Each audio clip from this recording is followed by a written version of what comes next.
வணக்கம். ஜவ்வை இஜட் from Javadhupatti Puthur. Power writer அப்படிங்கிற யூடியூப் சேனல் மூலமாக உங்களை மீண்டும் சந்திப்பு ரொம்ப மற்ற மகிழ்ச்சி. அத்தோடு எங்கள் சேனலை சப்ஸ்கிரைப் பண்ணுங்கள், பெல் பட்டன் அழுத்த மறந்துடாதீங்க. அதோட எல்லாத்துக்கும் ஷேர் பண்ணுங்கள்.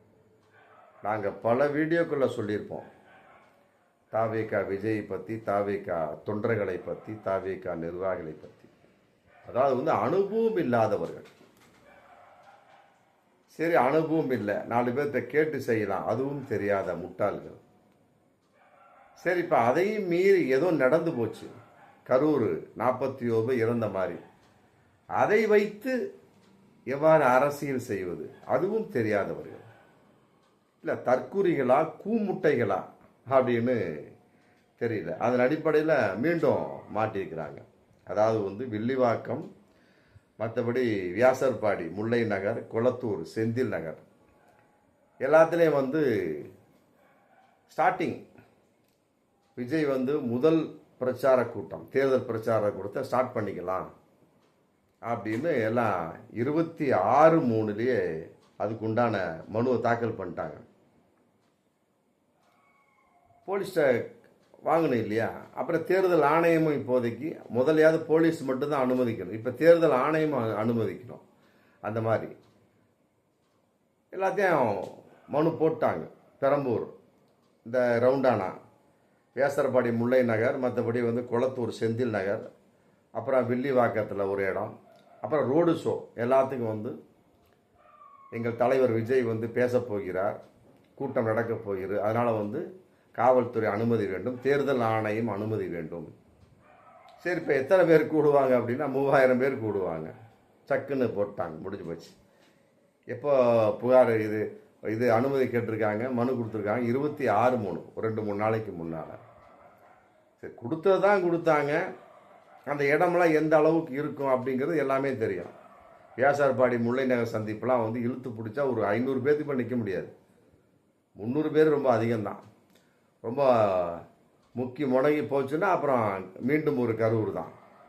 அதே மாதிரி தான் குளத்தூர், செந்தில் நகர், மற்ற சோர்ஸ் எல்லாமே இழுத்து பிடிச்சா ஒரு 500 பேர் வருவாங்க, அவ்வளோதான். 600 பேர்னே வைங்கண்ணா. ஆமாம், 3000 பேருக்கு எங்கே இடம் இருக்கு? அப்புறம் கம்ப்ளைண்ட் எடுத்த உடனே காவல்துறை பார்த்தாங்க, எல்லாம் செக் பண்ணுற வகையில், ஏப்பா 300, 400, 500 அவ்வளோக்கு மேலே கூட முடியாது, 3000 பேர் சொல்லியிருக்கிறீங்க, ஏற்றுக்கொள்ள முடியாதுன்னு சொல்லி எல்லாத்தையும் ரிஜெக்ட் பண்ணிட்டாங்க. இன்றைக்கி தலையில் துண்டை போட்டு தாவேகாவினர் உட்காந்துட்டாங்க. இன்றைக்கி பெரம்பூர் கூட்டமும் ரத்து, முல்லை அந்த குளத்தூர் கூட்டமும் ரத்து, ரோடு ஷோவும் ரத்து, வில்லிவாக்கம் மற்ற ஷோவும் எல்லா இடத்துலையுமே ரத்து. ஆமாம், அதுக்கு விஜய் இன்றைக்கி முட்டுக்கட்டை போடுற மாதிரி அறிக்கை கொடுத்துருக்காரு. நாங்கள் அனுமதி கேட்டால் ஏதோ ஒரு காரணத்தை சொல்லி ரிஜெக்ட் பண்ணிக்கிட்டே இருக்கிறாங்க. முல்லை நகரில் திடீர்னு பள்ளம் ஏற்பட்டுருச்சான். முல்லை நகரில் திடீர்னு காங்கிரீட்லாம் வந்திருக்கு. அது எப்படி வந்தது? 26 முறை கொடுத்துருக்காங்க. அதுக்கு முன்னாடி சில வேலைகள் நடந்துகிட்ருக்கு. அதையெல்லாம் கண்டுக்காமல் இவங்க வாட்டுக்கு 3000 பேர் கூடுவாங்க அப்படின்னா, பழையபடி கரூரில் அந்த ஒரு இடத்துல சீட்டு மேலே ஏறி போகிற சமயத்தில் டொம்முன்னு கீழே விழுந்து அதே இடத்துல ஒரு 30 பேர் இறந்தாங்க. அது மாதிரி இங்கே நடக்கிறதுக்கா பார்த்துருக்காங்க காவல்துறை. இது செட் ஆகாது. மற்றபடி ஏதோ பிரச்சனை பண்ணி விட்டுருவாங்க, கரூர் மாதிரி, மற்றபடி சேலம் மாதிரி, மற்ற அது எந்த இடத்துல எங்கே கூடினாலும் சரி, அங்கங்கே 5 பேர் 10 பேர் செத்துட்டு இருக்கிறாங்க. இங்கே போட்டு வாங்கிட்டானுங்கன்னா அப்போ என்ன ஆகும்? இதான் சாக்குன்னு சொல்லி போட்டு வேண்டுமென்று திமுக மீது பழி போடக்கூடிய ஒரு சூழல். தாவேகாவினுடைய திட்டமாகறதும் தெரியல. பார்த்தாங்க எல்லாத்துக்கும் கப்சிப். இது என்ன தெரியும்? அனுபவம் இல்லை, ஒன்றும் கிடையாது. மற்ற கட்சிக்காரங்களை கேட்டால் கூட சொல்லுவாங்க, என்னப்பா இந்த மாதிரி சும்மா 200, 300 எழுதுங்கப்பா, ஒரு 500, 1000 வந்தால் கூட சமாளிச்சுட்டு போங்கப்பா அப்படின்னு அவங்களே ஐடியா கொடுப்பாங்க. இவங்க அப்படி இல்லை, ஆன்லைனில் டக்குன்னு அப்ளை பண்ணியிருக்காங்க. 3000 பேர் கூடுவார்கள் அப்படின்னு முடிஞ்சு போச்சு. அதிகாரிகளாம் கேட்டிருக்காங்க. மற்றபடி 3000 அதிகாரிகிட்ட கேட்டாலும் சொல்லுவாங்க, எப்போ 3000னா யாரும் அனுமதிக்க மாட்டாங்க. ஏன்னா சென்னை முழுவதுமே எந்த இடத்துல 3000 பேருக்கு அனுமதி இல்லை. அந்த ஒரு அடிப்படை விதியே கூட தாவேகாவுக்கு தெரியவில்லை. இவங்க கட்சி நடத்திட்டு இருக்கிறாங்க, பாருங்க, கட்சி நடத்திட்டு இருக்கிறாங்க. மற்றபடி அப்துல் கலாம் உதவியாளர் பொன்ராஜ் மேலே ஏடிஜிபி மூலமாக கம்ப்ளைண்ட் கொடுக்குறார். எல்லாம் அனுபவமின்மையின் வெளிப்பாடு, முதிர்ச்சி இல்லை. ஆமாம், முதல் கோணல் இன்னைக்கு முற்றிலும் கோணல். இன்னைக்கு தான் ஸ்டார்ட் பண்ணிக்கலாம்னு சொல்லி போட்டு பண்ணக்கூடிய சமயத்தில் எங்கேயுமே ஆரம்பிக்க முடியாத ஒரு சூழல். 200-300 பேனா கொடுத்துருப்பாங்க, முடியல. என்ன ஆகிறது? அனுபவமின்மை, மெச்சூரிட்டி இல்லை. மற்றபடி 4 பேர்கிட்ட கேட்டு செய்யணும் அப்படிங்கிற மாதிரி இல்லை. புசி ஆனந்துக்கெல்லாம் மெச்சூரிட்டியே கிடையாது. ஆமாம், மீண்டும் சொல்லிக்கிறேன், செங்கோட்டையன் மற்றபடி நாஞ்சில் சம்பத்து கூட அந்த அளவுக்கு சொல்ல முடியாது. செங்கோட்டையனுக்கு சில விஷயம், ஏன்னா ஜெயலலிதா அம்மையாருடைய அனைத்து கூட்டங்களும் செங்கோட்டையன் ஏற்பாடு பண்ணல. ஏன் அவர் விட்டாருன்னு தெரியல. எப்பா 3000 பேர் போடாதீங்கப்பா, ஆமாம் அனுமதி தரமாட்டாங்க அப்படின்னு செங்கோட்டையன் ஏன் ஐடியா கொடுக்கவில்லை அப்படிங்கிற கேள்வி இன்னைக்கு மிகப்பெரிய ஒரு வைரலான போயிட்டுருக்கு. அதையெல்லாம் விட நிர்வாக கூட்டம் ரத்து பண்ணிட்டாங்க, அதுக்கு ஒரு காரணம். இது இப்படி போயிட்டுருக்கு.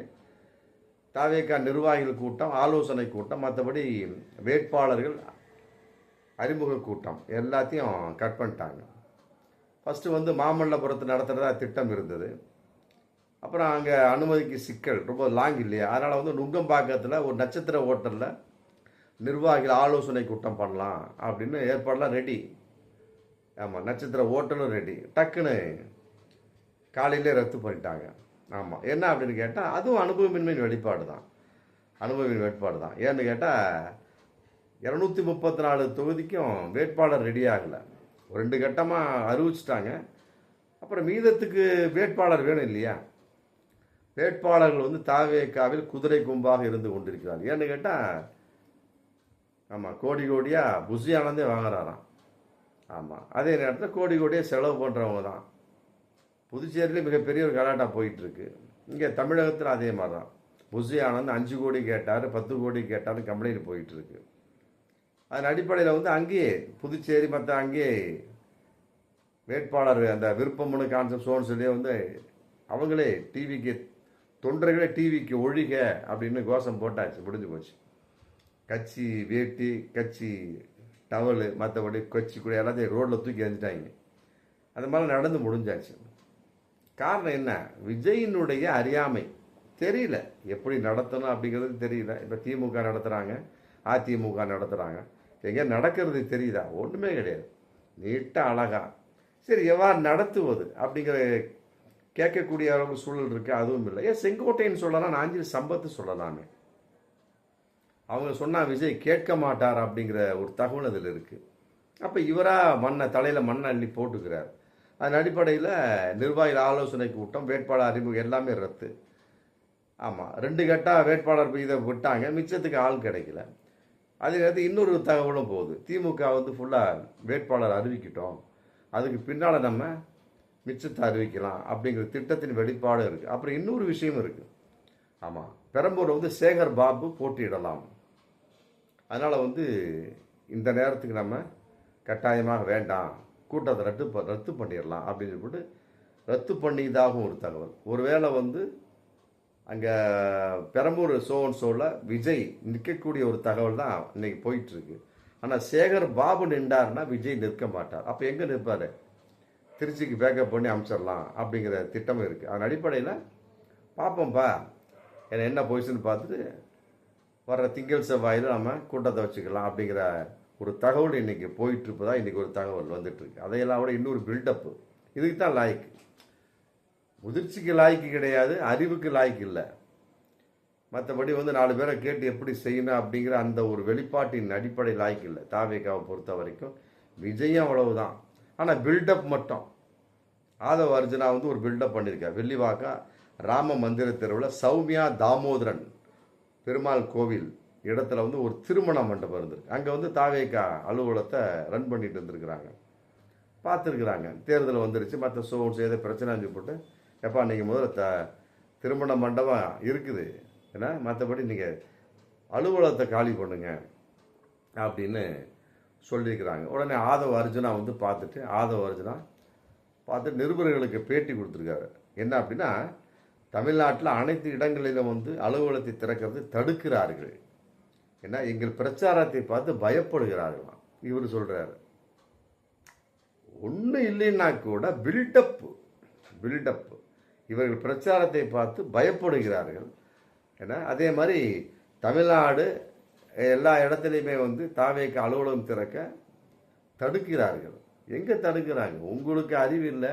ஒரு திருமண மண்டபத்துக்குள்ளே ஒரு அலுவலகத்தை திறக்கலாமா? ரைட், திறந்தாலுமே சரி, அந்த திருமண மண்டபத்துக்காரன் காலி பண்ணுங்கிறான். காலி பண்ணிட்டு வேறு இடத்த வச்சுட்டு போக வேண்டியதானே? அதே திரும்ப பிரச்சாரத்தை பார்த்து பயப்படுங்க. எங்கே பிரச்சாரமே நடக்கலையே, பிரச்சாரமே நடக்கல.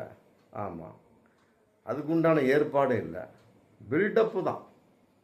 அதனால் இந்த மாதிரி கட்சிகளை பொறுத்த வரைக்கும் ஆரம்பத்திலே இப்படி இருக்குது. அதன் அடிப்படையில் வந்து போக போக எப்படி இருக்கும் அப்படிங்கிற மக்கள் உணர்ந்து கொண்டு வாக்களிக்கணும். நம்ம நீங்கள் பாட்டுக்கு நக்குன்னு குத்திட்டீங்கன்னா அவ்வளோதான். தமிழ்நாடோட தலையெழுத்து டாரு தான், கிழிஞ்சு போயிடும். பார்ப்போம் மீண்டும் அடுத்த வீடியோ. நன்றி.